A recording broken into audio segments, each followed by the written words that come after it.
You're road tripping to America's best music venues with Kyle Lamont. On this episode, we veer off Route 1 and visit Bar Harbor, Maine, an iconic town on Mount Desert Island. This is Concertcast, the podcast, an audio atlas filled with music maps, conversations, and discoveries to help you navigate America's soundscape and tune into every state's live music scene. Concert culture is travel-centric, and every venue has a voice, so let us go and listen. Created and hosted by Kyle Lamont. To leave Ellsworth, jump on Route 1A, a corridor of commercialism. You know the deal. Strip mall, fast food, another strip mall, and then you'll come to a fork in the road. Go left, and you'll be headed down east and eventually make it to Canada. Go right, and you'll be headed towards Mount Desert Island, known as MDI, and you'll eventually make it to Acadia National Park and Bar Harbor. I'm Kyle Lamont, and that's right. We're going right. In the summertime, while making your way to the island, the smell of firewood from roadside lobster shacks will permeate through your window. And you'll pass a small airport that services puddle jumpers and private jets. Ask any local about the time when President Barack Obama came to MDI, and their stories will inevitably start here. Why? Because it was absolutely bonkers. Miles and miles of traffic, helicopters, armored motorcades, and Secret Service people everywhere. I've been commuting to the island since about 4th grade. It started for early morning swim practices, and then as I got older, it was for waitressing. And now it's to produce local films and commercials. I can do this drive with my eyes practically closed, but it doesn't mean that I'm blind to the fact that it's pretty cool that I get to commute to an island for work. One might expect a grand entrance to the 25th best island destination in the world, at least it is according to Travel and Leisure magazine, but nope, just a small little sign made out of granite. And I like to keep this in mind when traveling around MDI, because there's only one way on and one way off. It's like an open invitation to get comfortably lost. So now that you've made it to the island, well, you're going to need some jams. And for that, tune into 89.9 WERU, a community radio station based out of Blue Hill, Maine, that is always on and always far out. And they're award-winning for their stellar programming. My favorite shows are Tones from Home, a live show that features musicians from Maine, and Da Vibes, a 2-hour block of obscure, beat-hugging electro and hip-hop. All right. It is community radio, WRU-FM, 89.9 Blue Hill, WRU.org. Sometimes after a long night of slinging lobsters, I would pull over on the Mud Creek Road in Lemoyne, blast the music, and dance under a midnight moon. Shout out to Sam West for making my drive back home from Bar Harbor way more fun.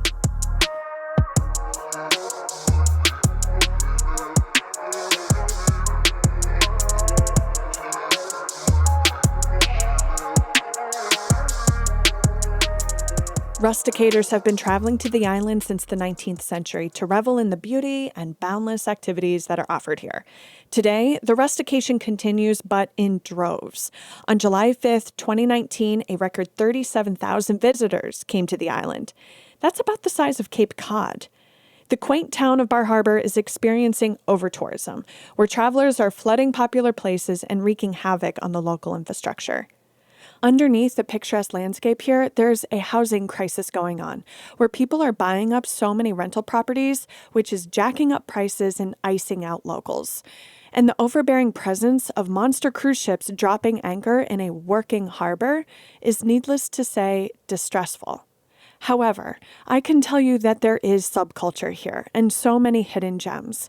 When you look beyond the globe trekkers and drown out the drama, this island is gorgeous and one of the most diverse places in all of Maine, in both nationalities and socioeconomics. There are students, scientists, Jamaicans, Ukrainians, film producers, TV hosts, fishermen, farmers, financiers, gardeners, photographers, artists, and of course, musicians. I think when you're in New York, it's hard to find your inner calm, and when you're on this island, it's kind of all around. Like, all you have to do is go for a hike or even just talk to people. That was Ryan Blotnick. He's a local jazz musician who scored the Netflix documentary Knock Down the House. I'll be hanging out with him when we head over to the quiet side of Mount Desert Island. And there are so many stories of musicians making a pilgrimage here, like Fish, who played one of their first shows outside of Burlington at the College of the Atlantic, or Arcade Fire, who recorded their first EP in a barn in Southwest Harbor, or even Bonnie Raitt, who played at a bar here called Jetties. Even though a majority of travelers and artists are coming here to explore the national park, it's only natural to seek out human connection, get a good bite to eat, and listen to some local tunes. And for that, you'll want to head to Rodick Street in Bar Harbor, aka Music Row, a term I coined just now because of all the awesome music venues and restaurants that line the street.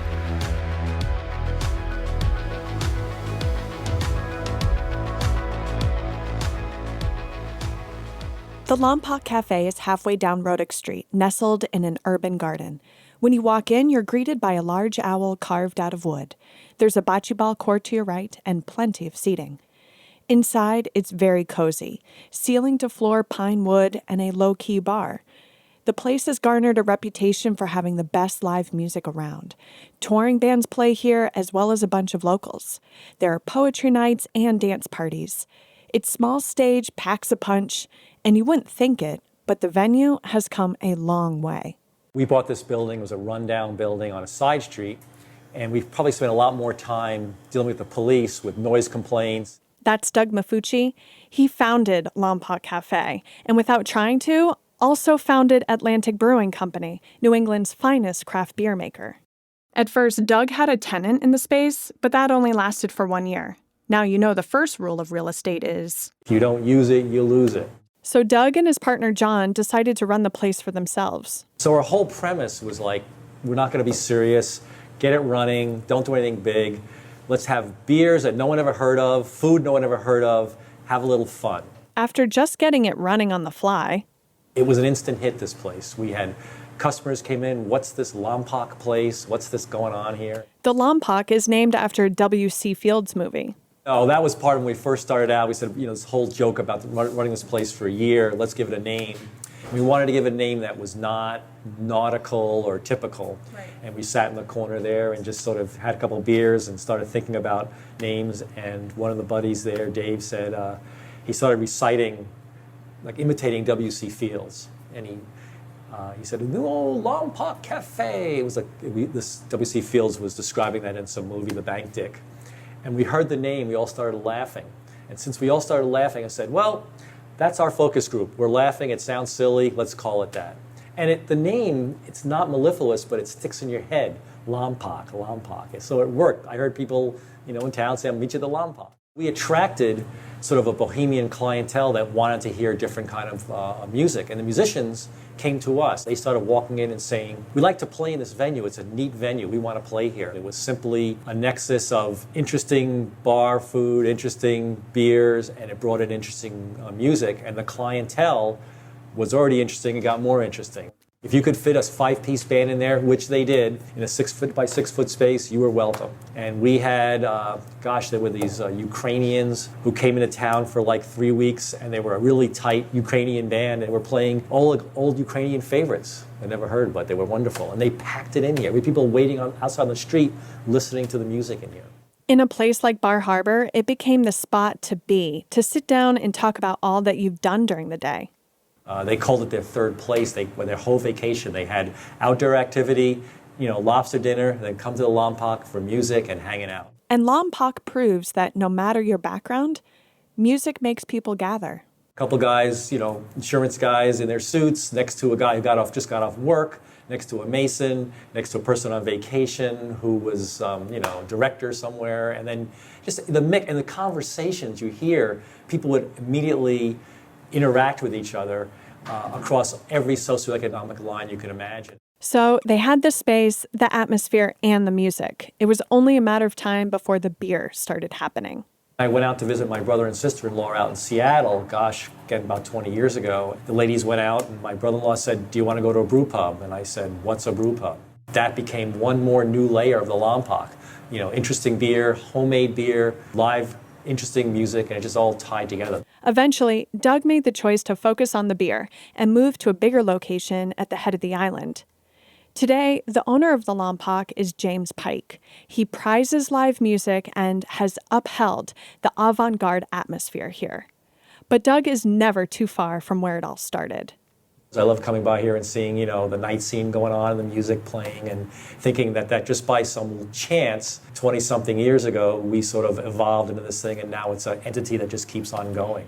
And in essence, he created a notable stop on Maine's music map. By having a good venue here, it actually encouraged venues to pop up along the way. And you had this sort of music trail. You could go on vacation and see music along the coast of Maine, every stop along the way if you're making that trip. This place just feels really important to Bar Harbor because Bar Harbor is becoming a little touristy day by day, and it's fun to find a place that's like real and is really interested in the community and music. And we deserve to have an awesome year-round music scene because we have so many really talented musicians here, and this venue is so awesome. And that was Megan. She's a local baker and bartender at the Lompoc. And Peter Nelson, a Lompoc regular, says, I love it here. It's like, actually the lights aren't on tonight, but usually when the lights are on in the garden, it's got this ethereal glow. You can see it from anywhere in town. It's like a cozy little bungalow, and everybody cools here. Yeah, it's the place to be. And in a nutshell, Lompoc is the only place on this island where you're gonna get some good, real rock and roll. Some real music that real people make, that they put time and energy into thinking about. It's not just some cover music to make the audience happy or whatever, playing some Jimmy Buffett or whatever. This is some real creative artists who put their stuff together to perform it for people who care and appreciate it.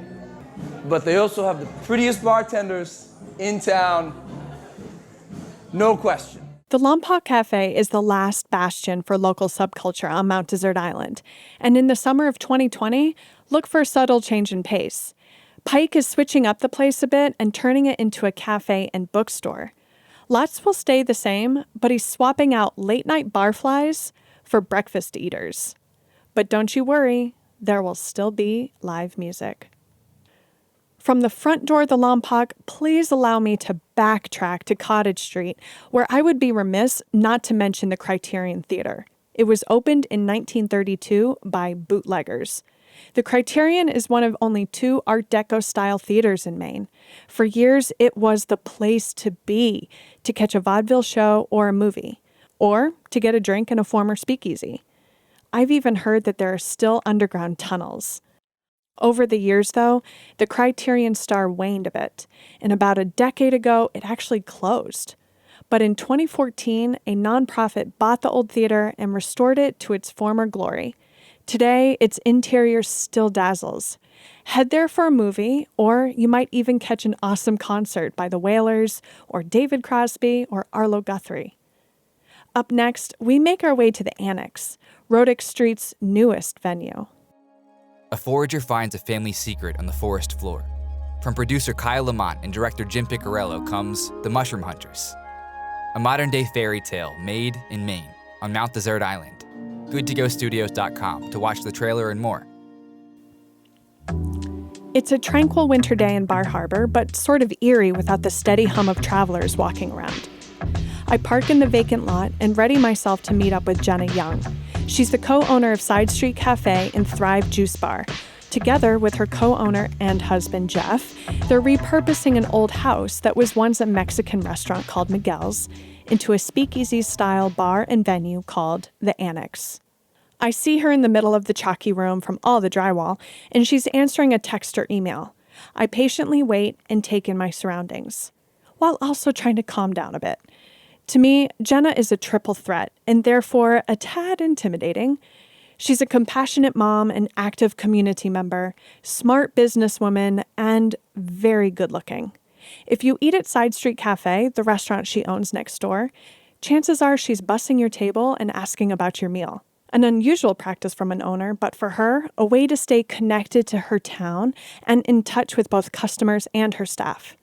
It's this characteristic of her, though, that makes me feel less intimidated. Because at the core of Jenna, she's a hardworking and humble Mainer. We talk about the bitter temps and then jump right into the tour. So does this conjure memories for you being in the old Miguel's, which was a hot and happening place, and just being in here in general? Like, do you think of its past? Absolutely. I think I'm so excited to bring life into this space and to make it something new, but honor what it was before and honor what people loved about it. People really loved a lot about the vibe of Miguel's and how it was welcoming and you walked in and you knew people. And I feel that we've really created that at Side Street. So I want this to be an extension of that. And the live music at Side Street has been great, but the space, it gets really chaotic in there. So I want to have something that's more dedicated. Are you more the visionary that can like start seeing things and then you designate the work to Jeff, or how does that work? Yeah, it's so the opposite. Jeff is a builder by trade. And so he sees things visually. He sees the space, but I see the concept and I'll see the way people will feel, or I will see the vibe I want to create. But he sees the walls and the floors and the space and where the tables can fit. And I have the hardest time visually seeing those things. It's completely like a major disability of mine, but we work well together because he's so focused on that and I'm so focused on the environment that I want people to experience here that it ends up being a good match. You just have a way with space, you know, like you took Side Street, which was an old house. You saw something there. I mean, what is it? Have you always been like that as a little girl, like always trying to one up or do something different?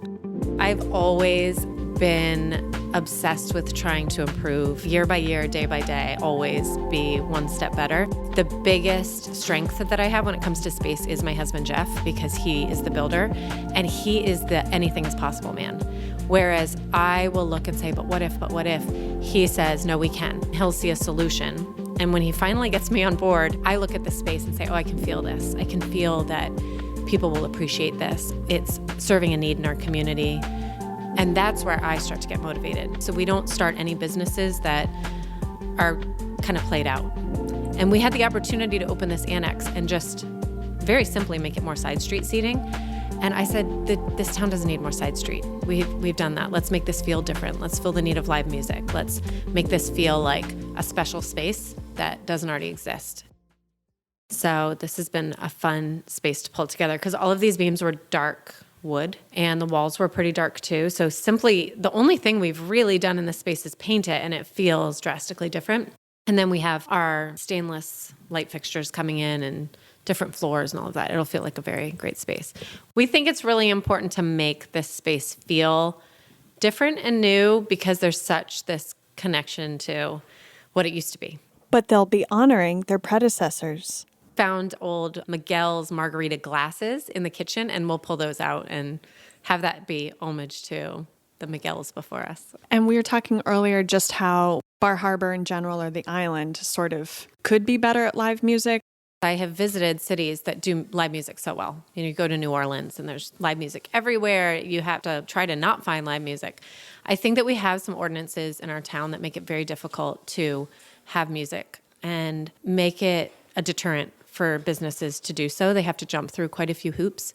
And one that I personally disagree with is that you can't have music outside. And I think that it would be so nice to walk down the streets of Bar Harbor and hear different musicians on decks. And I can't imagine anyone would disagree with that. But I think some of these ordinances are put in place for the worst case scenario. I'm all about creating the experiences for people and making it not just about coming in and feeding them, but really making them walk away with a memorable time. A walk down Rodick Street is like scanning for radio stations. Each venue is like hearing a new genre of music. We try to mix it up and bring in different types of music and be really clear about how, you know, you're going to hear something different pretty much every time you come in. And the stage is going to be raised, huh? Yeah, stage raised right back there. Not high. I mean, it's not going to be like you're looking up at it by any means, but a little bit of a dedicated space. When we don't have music, it would be easy to put tables there. And then when the music comes in, we can move them.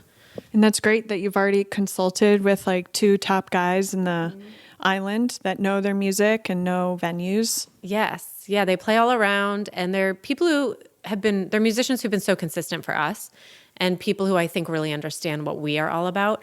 And so I feel comfortable asking them those questions. I don't want to put all this work into something and then have a musician come in and be like, I can't believe they didn't do this one simple thing that would have made it a better looking stage. So I love pooling the people around me who I can turn to for advice. And I do that all the time with both businesses, whether it be staff or just associates that I know. Your associates. My associates. Because you are very much like, yeah, you're the queen of the island. While standing in the middle of a construction zone, it's hard to believe that in less than 3 months, they're going to be serving the masses. The thought alone makes my blood pressure raise a bit. But Jenna has a very calm and zenful take on it all. I am much better at managing my stress than I've ever been because we have pulled off the impossible so many times, and I have so much faith in what Jeff can get done. It doesn't scare me anymore, but no, I for sure get stressed. I just can manage it a little bit better than I used to be able to. And I do my best to stay on track and recognize, but our team around us is so strong. And so is their love for Rodick Street. We love being on Rodick Street for the people watching and because you're in the heart of downtown, but you're not on the main street. It takes some effort to find us, but once they do, they feel like they found.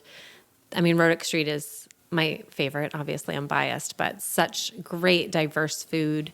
And like you said, there's great music here, and I truly think it's the place to be. I was so happy to be at the Annex on opening night. Even though it was a torrential rainstorm, it didn't stop Jenna and Jeff from opening their doors. The place went from chalky chaos to urban chic. And the Mallet Brothers Band broke in the venue. They played under new stage lights, but it was really Jenna that was glowing.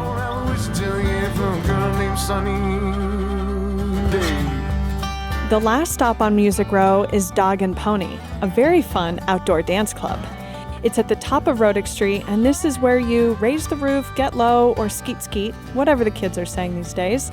The Dog and Pony is where you go to let your hair down and dance with lobstermen and travelers alike. Sure, there are occasional brawls between the two groups of people, but basically, it's not pretentious here. It's carefree and a wicked fun time. The beauty of this island is all the many towns and how all different they are from each other. Next episode, we venture to the quiet side in Southwest Harbor to chat with Ryan Blotnick, a local musician who scored the Netflix documentary Knock Down the House. There was other things where the key made a big difference, which in a way that I'm still kind of baffled by, because I don't have perfect pitch, and I hear things like pretty relatively, but sometimes the difference between something being in like B flat and being in B was like major. Like it would just feel like a different scene. There are so many places to stay in Bar Harbor, but we recommend Emery Cottages. It's on the outskirts of town, but is a great home base for all your island adventures and your own private beach. Prefer to be in the heart of Bar Harbor? Then stay at the Balance Rock Inn. Amazing views and a very cool happy hour by the bay. As for the restaurants, you really can't go wrong. Good food everywhere. Subscribe, rate, and review ConcertCast on your podcast app of choice. Type in concertcast.live for a music-centric itinerary and to learn how you can be part of the show. And find us on Spotify to listen to our main music playlist. This has been a Good To Go Studios production, made in Ellsworth, Maine. Our resident mastermind is Mark Tuckashan. Our editor and engineer is Pete McGill. Special thanks to Jeff Dobbs at Dobbs Productions, Doug Mafucci of Atlantic Brewery for his time all those years ago, Lompoc Cafe, and Jenn and Jeff Young. To Pepper Little, Abby Rock Jessamine, Corey Chandler, Amy Charlie, Emma Teamy, Eddie Contento, Jesse Kudo, and thank you for listening.